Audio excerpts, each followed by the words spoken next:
Good afternoon. We are here at the 2024 TEMSEA Conference. My name is Phil Sanderson, and it is my honor and privilege to introduce you to three gentlemen that are no strangers to Tennessee EMS. My mentors have known them a very long time, 148 years of combined service.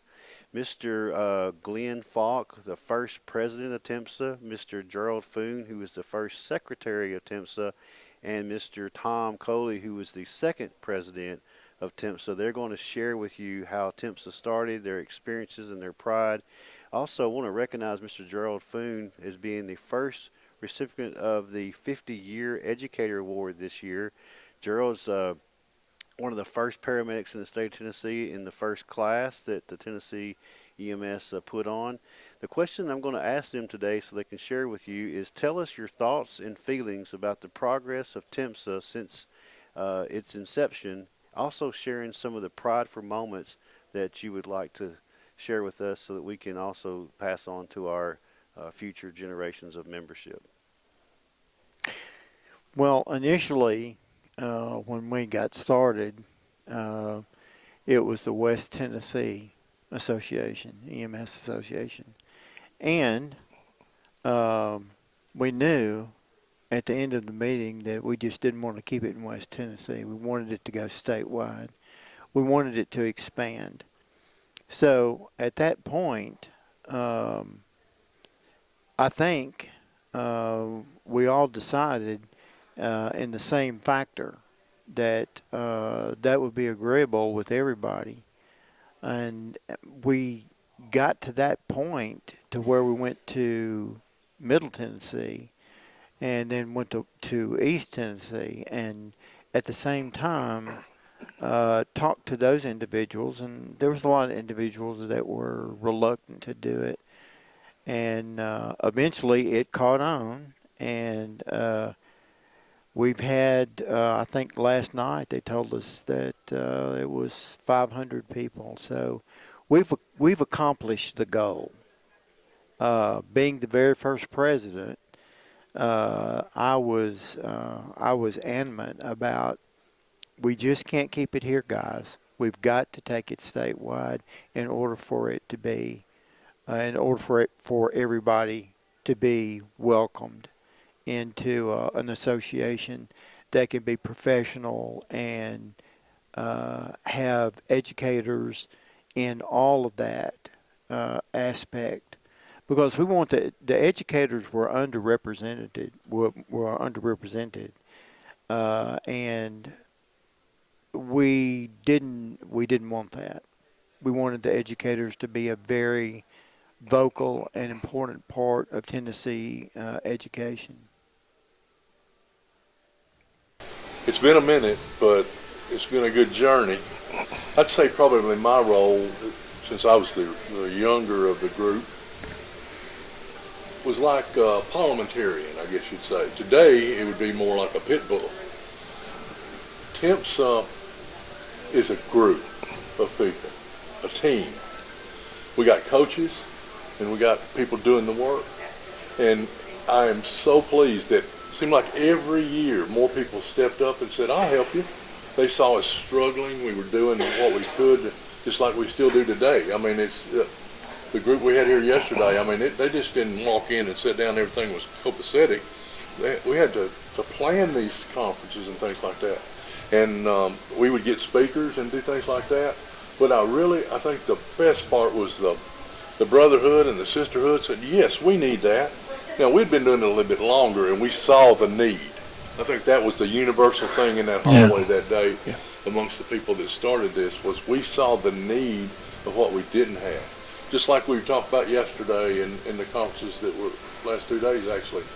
Things need to happen that, people have got to do the work and people got to step up. So I commend all of our board members over the years that did the work. It's kind of like a Baptist church, 10, 15% of the people doing all the work, and the rest of the folks would kind of, just show up. But eventually, people would say, I need to help out somebody like Ronnie Patterson, John Fisher, or Carla Kelly. Brett Lemons. Named after him. Wade Ray would sit behind the scenes and do our law stuff and just never hit a lick at being tore up about the fact that he's a lawyer and having to do this stuff for a little bitty group like us. He enjoyed it because he saw things that we didn't see yet. He was a forethinker, I would think, in the group, Yep. of saying, this is where we need to go. Yep. Well, for me, since I was in the very first paramedic program in the state of Tennessee in Memphis, and then after my program, they invited me back to pick faculty. So when TEMSEA was formed in the late 80s there, I was teaching, and then first EMTs, and then I started teaching paramedics about 3 years later, and was program director, and that's a story in itself how I became program director. But I trained students, and then over the years before TEMSEA was formed, they progressed up in their career, and I'll give you a prime example.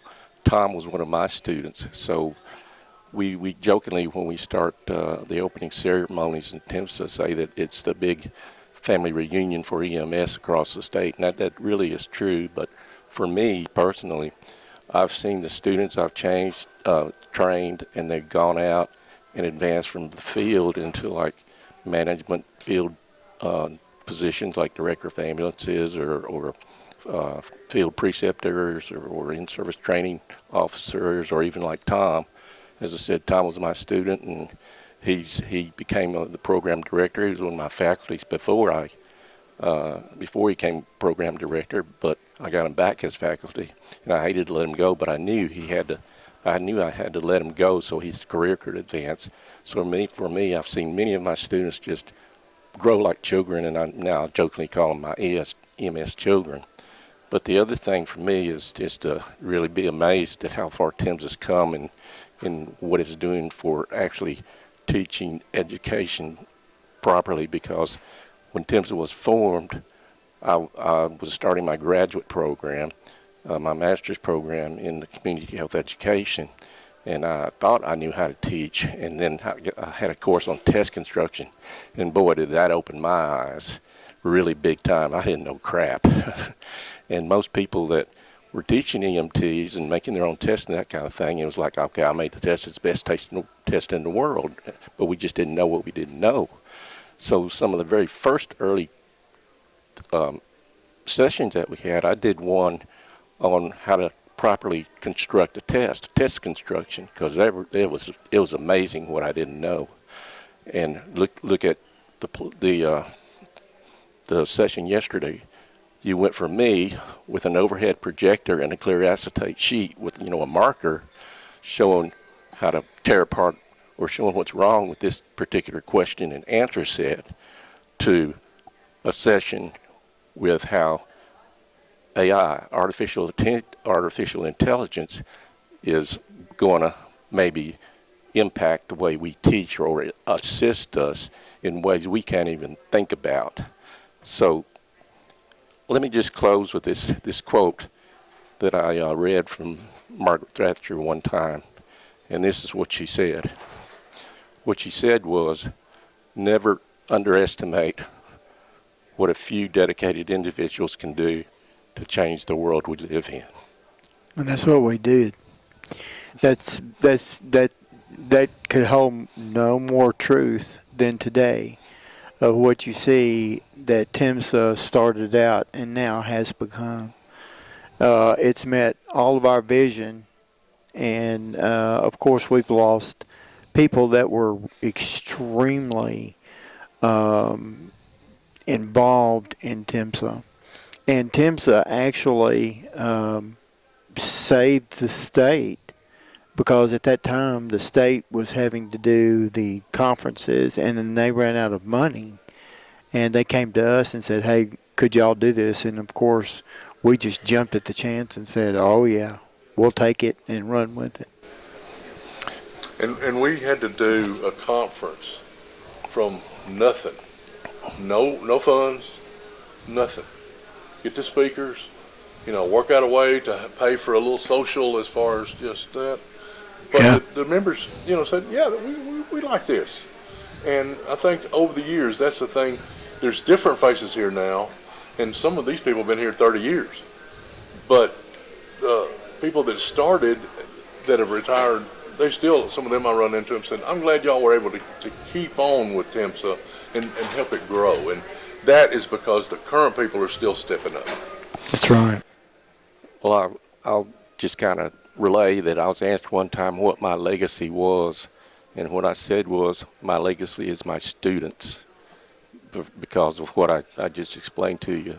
And now I don't know if the crop of students and faculty and educators that we have now that are in the meetings at this time realize that each and every one of them is creating a legacy that will change the world.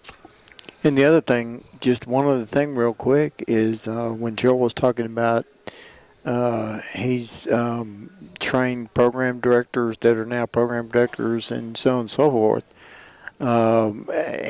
What he did not mention is that all three of us, with our respective institutions, have trained people that has gone on to be doctors and nurses. And I mean, I got a text several years ago from a neurosurgeon at Vanderbilt who came through our EMT program and is doing very well.